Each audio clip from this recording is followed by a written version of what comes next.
Setelah dikeluarkan dari kartu keluarga, Nikita Mirzani mantap hapus tato nama Loli dari punggung. Usai keluarkan nama putri sulungnya, Laura Bezani Mawardi alias Loli dari kartu keluarga, Nikita Mirzani kini mantap hapus tato namanya dari punggung. Seperti diketahui, hubungan ibu anak Nikita Mirzani dan Loli tampaknya tak bisa diselamatkan lagi. Tak hanya dihapus dari kartu keluarga, Nikita pun juga mencoret Loli dari hak ahli warisnya.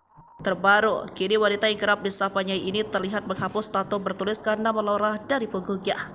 Tato nama Loli di punggung Nikita Mirzani itu berada di dalam gambar berbentuk hati disertai gambar malaikat dan setan. Bahkan wanita berusia 38 tahun tersebut juga membuat tato simbol mahkota di atas nama anak sulungnya Loli. Meski demikian, Nikita lebih memilih untuk menghapus tato yang ukurannya cukup besar dan hampir memenuhi punggungnya.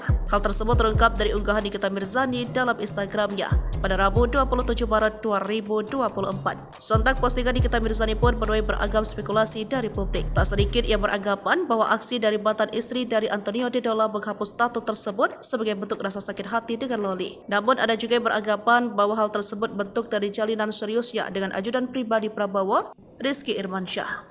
Sebelumnya, Nikita juga menceritakan alasan dirinya menghapus nama Loli dari kartu keluarga. Hal itu ia sampaikan saat menjadi bintang tamu dalam acara Berkahnya Ramadan Trans TV saat sesi tanya jawab dengan Ustadz Syam. Menurut Nikita Mirzani, keputusan yang ia buat untuk Loli adalah yang terbaik. Sang anak ingin bebas, Nikita pun tak ragu lagi memutuskan hubungan dengan Loli. Akhirnya itu keputusan yang terbaik, itu yang ia inginkan, kebebasan, padahal orang tuanya inginnya yang terbaik untuk anaknya, paparnya. Meski begitu, Niki berharap suatu hari nanti Loli akan mengerti bahwa apa yang dilakukan sang ibu adalah demi kebaikannya. Ustadz Syam lantas melemparkan pernyataan ke Niki soal kemungkinan Loli kembali suatu saat ketika sudah dewasa. Apakah ia mau menerima sang putri kembali? Berarti kalau sudah dewasa nanti dan dia mau kembali boleh? Tanya Ustadz Syam. Dari kartu keluarga memang keluar, tapi antara darah tidak ada yang namanya bekas anak, tidak ada namanya bekas orang tua, ibu Ustadz Syam. Terdiam cukup lama sambil tersenyum dan mata berkaca-kaca. Niki tampak tak mampu menjawabnya. Sambil menahan tangis, Niki kemudian mengatakan bahwa hanya waktu yang bisa menjawabnya.